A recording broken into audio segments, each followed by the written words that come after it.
Hello सबैजनामा दिवसहरू सम्झिने हैन त दिवसहरू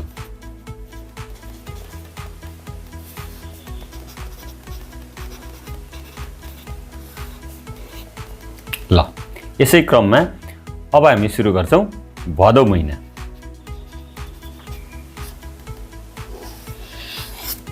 भदौ महिनाको दिवस अब भदौ महिना भन्ने बित्तिकै हामीले सम्झिनु पर्यो यो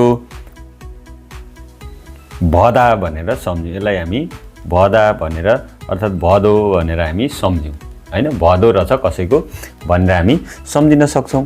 अब यो भदौको लागि चाहिँ यहाँ के ल्याएको रहेछ भन्दाखेरि मुलुकी ऐन ल्याएको रहेछ एउटा मुलुकी ऐन ल्याएको रहेछ हैन यो हामीले सम्झिनु पर्यो मुलुकी ऐन भन्ने एउटा किताब ल्याएको रहेछ भनेर हामी यहाँ सम्झ्यौं हैन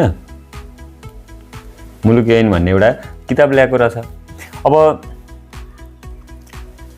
त्यसपछि अब यो मुलुकी ऐनले के गरेको छ मानव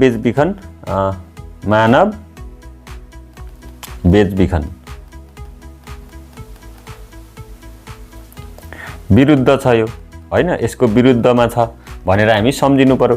अनि यो कार्यान्वयन गर्ने चाहिँ को हुन्छन् भन्दाखेरि निजामतीहरू हुन्छन् निजामती कर्मचारीहरू हुन्छन् भनेर सम्झिने हैन। अब यो भदौ भन्ने बित्तिकै के रहेछ भन्दाखेरि एउटा बालक रहेछ भनेर हामी सम्झिन सकिन्छ। हेर्नुस् है त यहाँ मुख्य दिवसहरू हामी यसरी सजिलै गरी सम्झिन सक्छौं। अब मुलुकी ऐनबाट एक भनेर सम्झिन सक्छौं एक भन्ने बित्तिकै यो मुलुकी ऐन दिवस भनेको चाहिँ यो मुलुकी ऐन लागू भएको दिनलाई चाहिँ हामीले मान्छौं हैन। यसले चाहिँ दासत्व लगायतलाई चाहिँ के दिएको थियो भन्दाखेरि मुक्ति दिलाएको थियो त्यसैले यसलाई मुक्ति दिवस पनि हामी मुक्ति दिवसको रूपमा पनि हामी सम्झिन सक्छौं यसरी जोड्न पनि सक्छौं हैन। भनेको भदौ 1 गतेलाई मुक्ति दिवसको रूपमा पनि हामी सम्झिन सक्छौं। मानव बेचबिखन विरुद्धको यो जुन राष्ट्रिय दिवस अब हेर्नु त मानव बेचबिखन गर्नेलाई चाहिँ के गर्छौं भन्दाखेरि त एकदमै नराम्रो काम हो नि त त्यसैले यसलाई चाहिँ विष खुवाइदिए पनि हुन्छ भनेर हामी सम्झिन सक्छौं। भनेको मानव बेचबिखनको काम गर्ने भनेको त एकदमै क्रिमिनल हो नि त धेरै खतरा क्रिमिनल हो बरु यसलाई चाहिँ विष खुवाइदिए पनि हुन्छ। यहाँ बबाट विष भनेर सम्झिनु विरुद्धको विष भनेर पनि मानव बेचबिखन मानवबाट विष भनेर सम्झिन सक्नु पर्यो हैन। यहाँ विष जतासुकै विष छ सो अझै हामीले सम्झिनको लागि के गर्ने यो मानव बेचबिखन गर्नेलाई चाहिँ विष खुवाइदिउ भनेर सम्झिन सक्छौं।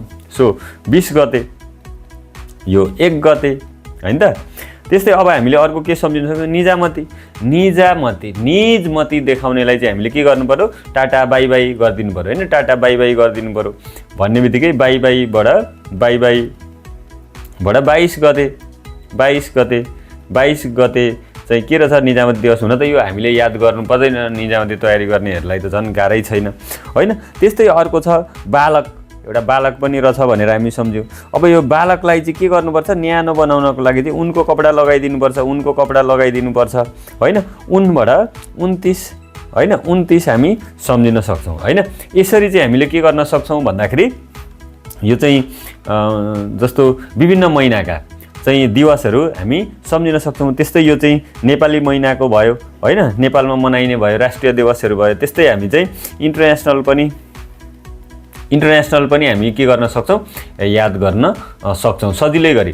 साथीहरु यो कस्तो लाग्यो यसरी चाहिँ तपाईहरुलाई यो चाहिँ वैशाख जेठ असार गर्दै सबै महिनाका चाहिँ जस्तो राष्ट्रिय तथा अन्तर्राष्ट्रिय दिवसहरू सजिलो गरी सम्झिन चाहनुहुन्छ भने पक्कै पनि कमेन्ट गरिदिनु होला र यो त भइहाल्यो हैन।